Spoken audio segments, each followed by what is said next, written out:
What's going on, guys? My name is Wade with TechDaily. So this is the Boom E-Vader electric motorcycle, and it is quite possibly the largest and most interesting thing that's ever been delivered to my door. Yes, you heard that right. It was shipped and delivered in a big old box, just like the shoes you bought from Amazon or the new phone you ordered from Samsung, except that this is a motorcycle. This is from the folks over at Belmonte Bikes, who actually have a wide variety of full-size, completely street-legal, registration-ready power toys, from street bikes to choppers, even go-karts and ATVs, all ready to be ordered from the comfort of your home and delivered straight to your front door, hassle-free. No dealers to negotiate with, no sketchy Craigslist dudes trying to convince you the bike was never down and that huge scratch is just from parking it. It's just like anything else you've bought online before. And what's probably most surprising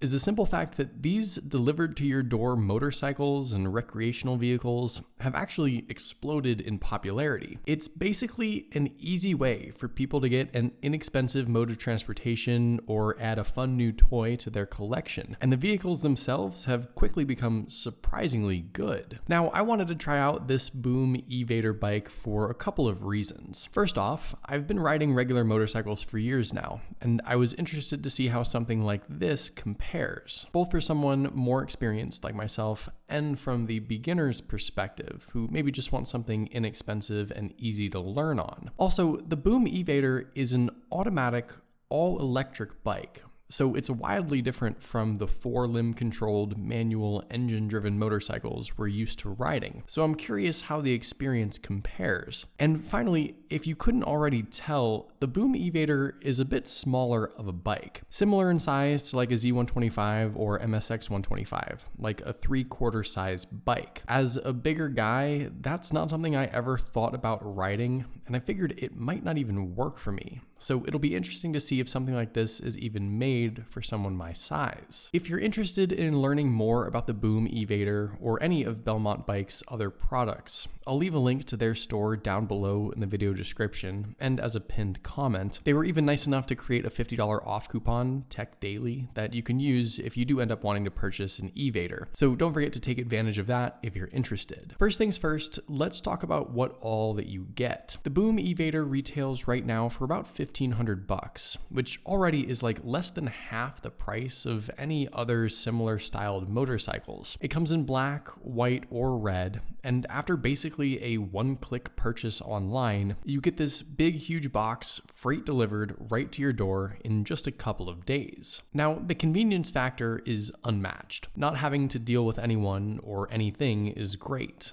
And I don't know any dealers that would deliver a bike to your house without some $150 fee or something ridiculous. There is a trade-off here, though, that should be known up front. The bike, as it's delivered, has some assembly required. And I'm going to walk you through that whole process here so you can get an idea. But honestly, if you have no mechanical experience whatsoever and it's your first motorcycle, it's not all that difficult. The bike itself is packaged really well, and the outside cardboard box is actually sort of misleading. When you pull that off, it becomes obvious that the bike itself is secured in this metal frame and also covered in plastic wrap. But hidden beneath it all, you can see the keys to your new bike and the shape and form factor of what sort of resembles a motorcycle. Now, if you have a little experience with bikes, it's probably pretty obvious what needs to be done. The front wheel needed to be put on. The rear shock and spring are disconnected, and the handlebars need to be installed too. But fortunately, with just a few everyday tools, some patience, and another person to help, you can get this whole thing unpacked, assembled, and ready to ride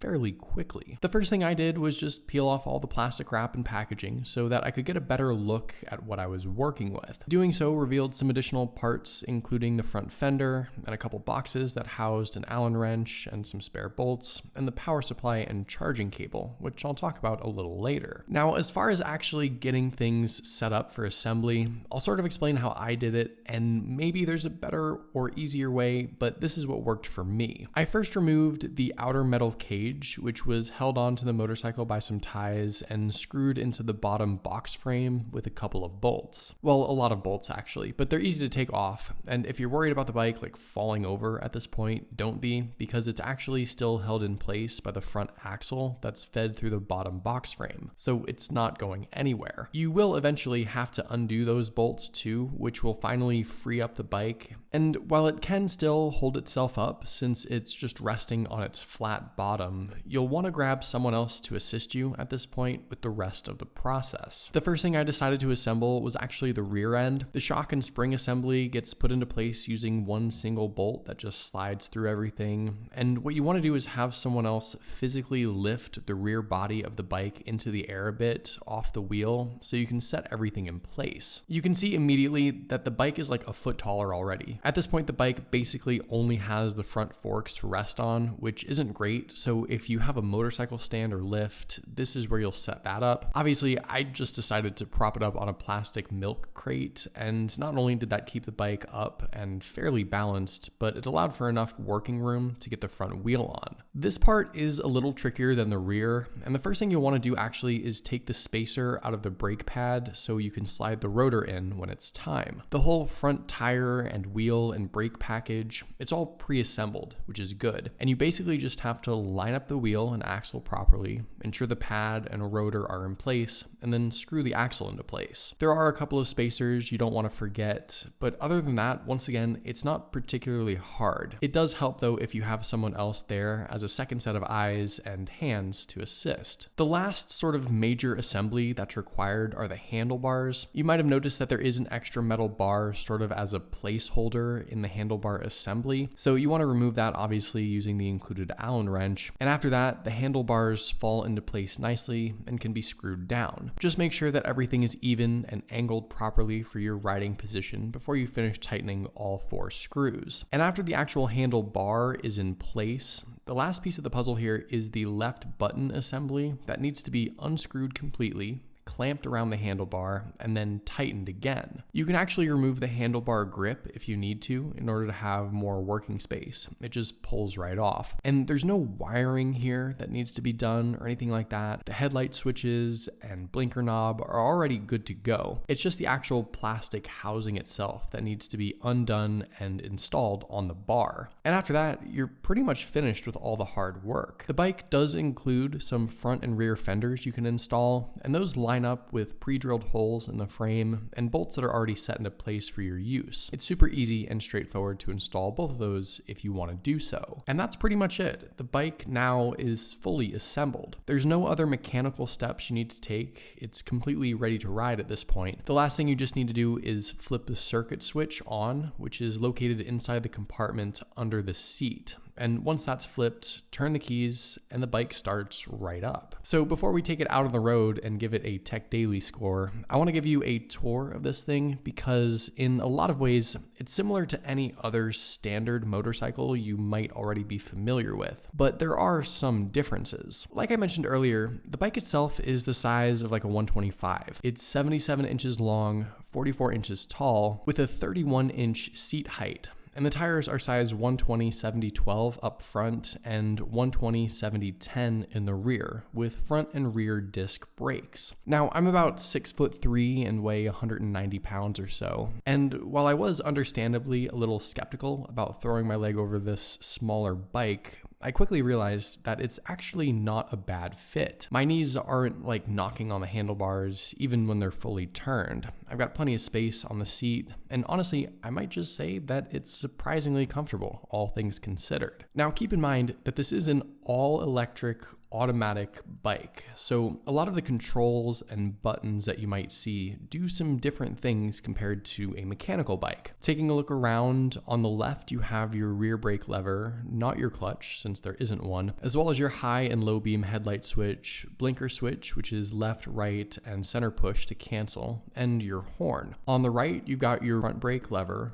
throttle control, and engine kill switch that'll cut power to the bike, a starter button, which actually isn't a starter button at all since there's no ignition. It's actually just a second horn button. There's more light controls, and a 3 power mode switch. This switch will actually control like the top speed and max acceleration, and there's a subtle difference with each mode. It's not like level 1 is scooter level and level 3 is whiskey throttle straight into a parked car, but there's enough distinction here where you can feel out what you're comfortable with and sort of of work your way up. The LED display in front of you keeps things simple. You've got a speedometer, odometer, voltage readout, and battery level, and it's obviously bright and colorful enough to be seen even in the glare. Because this bike has no engine, it obviously doesn't have a fuel tank either. Instead, using the key to pop open the faux gas tank reveals a storage area for tools, paperwork, a hat, or whatever else. It's big enough, but what you'll want to keep in mind is that this is also where the charging plug is for the bike. It's hidden down inside the compartment, so each time you need to charge the bike, you'll need to access it. Now, the Boom E-Vader ships with this big AC power adapter with a standard input and output plug type on either end, which goes from the bike and then into just a standard wall outlet. The bike is advertised as having a 72 volt, 2000 watt battery, which will power the bike around 50 miles before needing a charge, and it takes some 8 to 10 hours to juice up, which means it's mostly going to be an overnight deal. Still, if you're within like 20 miles of school, work, or whatever else you need to go to, this is a great option for getting to and from those places for significantly less than the cost of a car and maybe even public transit in the long run. So riding the Boom E-Vader is a really interesting experience. If you're an avid motorcycle rider,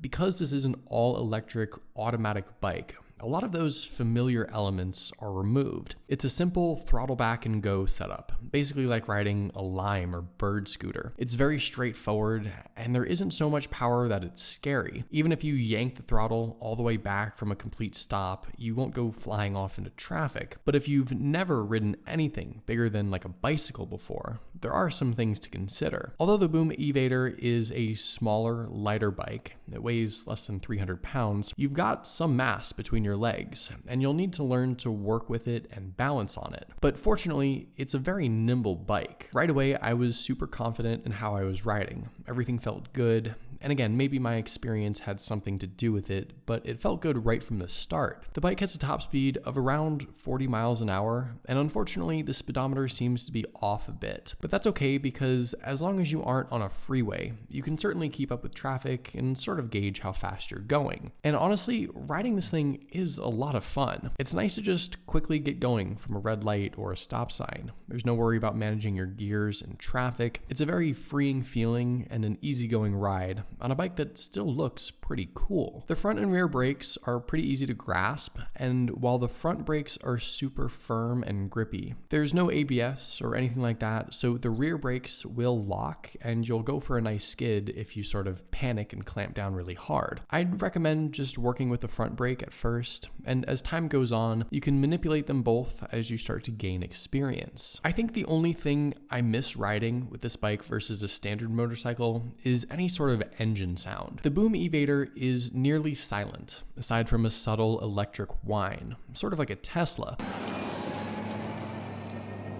But one of the sort of safety features, I guess you could say, that a lot of motorcycle riders like to implement is noise, in order for drivers to be aware that you're around them, since finding a motorcycle in your mirror can be tricky. So keep in mind that when you are riding this thing in traffic, it's going to be super easy for other drivers to forget that you're around, since they can't hear you and probably will have a hard time seeing you too. I've had this bike for a few weeks now, and I've driven it about 50 miles. And I have to say, while I was genuinely skeptical for a lot of reasons, this thing has turned out to be a super fun little bike. It's very easy to ride. It's very nimble. It's surprisingly comfortable too, and it's so inexpensive compared to other bikes, which means it's way less of a full-blown investment if you're trying to just get started into riding. I think it's a great beginner experience, a nice introduction to riding, but also experienced riders can certainly have some fun on it too. No, it's obviously not a full-blown motorcycle, and it's not going to make the purists happy, but for like $1,500 delivered right to your door, it's a pretty intriguing product. I think it's an interesting mode of transportation if you live in a city where it makes sense. I can also see it being useful on a college campus or a big, huge company campus. And if you live in a rural area or a small town, this totally makes sense too. Most of all though, it's just a fun weekend cruiser for just getting out on the road and enjoying some fresh air. I'm excited to keep on riding it in the coming weeks, and I'm looking forward to doing some follow-up videos where I talk about my long-term experience and what I've learned from it. So if you're interested, be sure to look out for those videos too. But hopefully you guys enjoyed this one. If you have any questions at all about this Boom E-Vader electric bike, let me know in the comments down below, and I'll try my best to help out if I can. Also, be sure to follow TechDaily on Twitter and subscribe to the TechDaily YouTube channel if you haven't already, and I'll see you guys later.